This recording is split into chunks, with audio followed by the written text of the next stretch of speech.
جائے گی۔ آج 25 دسمبر ہے اور قائد اعظم محمد علی جناح رحمۃ اللہ علیہ کا یوم پیدائش ہے۔ اللہ کریم نے قائد اعظم محمد علی جناح سے بہت بڑا کام لیا، کیوں جی؟ مسلمانوں کو ایک خطہ سرزمین، ایک پاک سرزمین، ایک زمین کا ٹکڑا نصیب فرمایا جس میں یہ آزادی کے ساتھ رہ سکے۔ اور آزادی کتنی بڑی نعمت ہے، یہ انڈیا کے مسلمانوں سے جا کے پوچھ لیں، یہ کشمیریوں سے جا کے پوچھ لیں، یہ فلسطینیوں سے جا کے پوچھ لیں۔ اس کی نعمت، آزادی کی نعمت اگر دور نہیں جا سکتے تو جیل میں بند کسی شخص سے جا کے پوچھ لیں۔ آزادی اللہ کی کتنی بڑی نعمت ہے۔ اللہ رب العالمین نے یہ نعمت ہمیں قائد اعظم محمد علی جناح کے ذریعے عطا فرمائی۔ قائد اعظم محمد علی جناح کو مسلمانوں کا، بر صغیر پاک و ہند کے مسلمانوں کا وکیل بنا دیا۔ کہہ دیں سبحان اللہ۔ حضرت پیر جماعت علی شاہ صاحب رحمۃ اللہ علیہ کے سامنے جب کچھ لوگوں نے اعتراض کیا کہ قائد اعظم تو اسلام کو زیادہ جانتا نہیں، اس کو تو مسجد کے آداب کا بھی پتہ نہیں ہے، تو فرمایا قائد اعظم کو نہ دیکھو، ہمیں دیکھو، ہمیں اللہ نے ایک اچھا وکیل عطا فرما دیا۔ مقدمہ تو حضور کی امت کا ہے، یہ لڑ قائد اعظم رہا ہے۔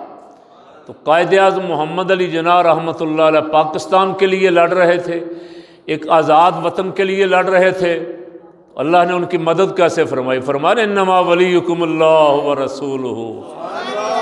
ایمان والو، تم اکیلے نہیں ہو، تمہارا رب بھی مددگار ہے، کملی والا بھی مددگار ہے۔ قائد اعظم محمد علی جناح یہاں تحریک تو چلا ہی رہے تھے، لیکن ایک پیریڈ ایسا بھی آیا، کچھ مایوس ہو کے برطانیہ چلے گئے یہاں کے حالات سے، کہ یہاں بڑے بڑے مسلمان سردار، بڑے بڑے نواب، بڑے بڑے وڈیرے جنہیں انگریز نے جاگیریں دے رکھی تھی، وہ انگریز کا ساتھ دے رہے تھے، اور کچھ مولوی کانگریس کے ساتھ تھے، بڑے بڑے ملا جو آج پاکستان کی آزادی کے لیے، اپنے اقتدار کے لیے لڑ رہے ہیں، اور کانگریس کے ساتھ اتحاد تھا، اس پہ آج بھی وہ فخر کرتے۔ ایسے میں اللہ نے قائد اعظم کو ہمت عطا فرمائی، وہ یہاں جد و جہد کرتے رہے، لیکن ایک پیریڈ ایسا آیا کہ کچھ دیر کے لیے برطانیہ چلے گئے۔ وہ خود فرماتے ہیں، ان کی سوانح لکھنے والوں نے لکھا ہے، وہ خود فرماتے ہیں ایک دن میں کمرے میں اکیلا ہی سویا ہوا تھا کہ کسی آنے والے نے مجھے آ کے جگایا اور کہا محمد علی جاؤ انڈیا واپس چلے جاؤ اور پاکستان کے لیے جد و جہد تیز کرو۔ وہ کہتے ہیں جب میں نے ان سے پوچھا کہ آپ کون ہیں تو انہوں نے کہا میں تیرا رسول ہوں صلی اللہ علیہ وسلم۔ سیدی مرشدی محمد علی جناح کو حضور نے بھیجا ہے۔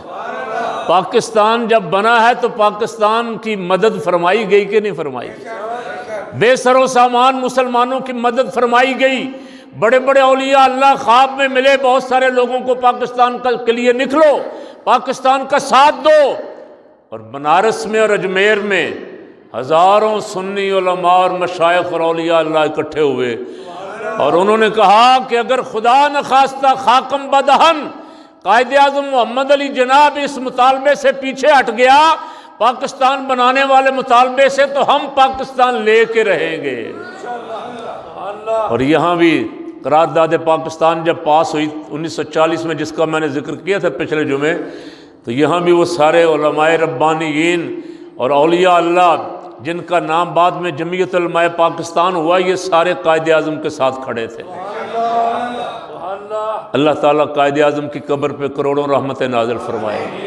اللہ رب العالمین ان کا یہ سال جو ہے امت مسلمہ کو، ان کا ولادت کا دن امت مسلمہ کو مبارک فرمائے۔ اللہ رب العالمین تحریک پاکستان کے تمام شہیدوں کی قبروں کو یا اللہ نور علی نور فرما دے، اور مولا پاک ان سب کے درجات بلند فرما دے، اور ہمیں بھی ان والا جذبہ نصیب فرما تاکہ ہم اس ملک میں جو ہمیں عطا فرمایا گیا تھا حضور کے نظام کے لیے، اس میں سرکار کے نظام کے نفاذ کی جد و جہد تیز کر سکیں۔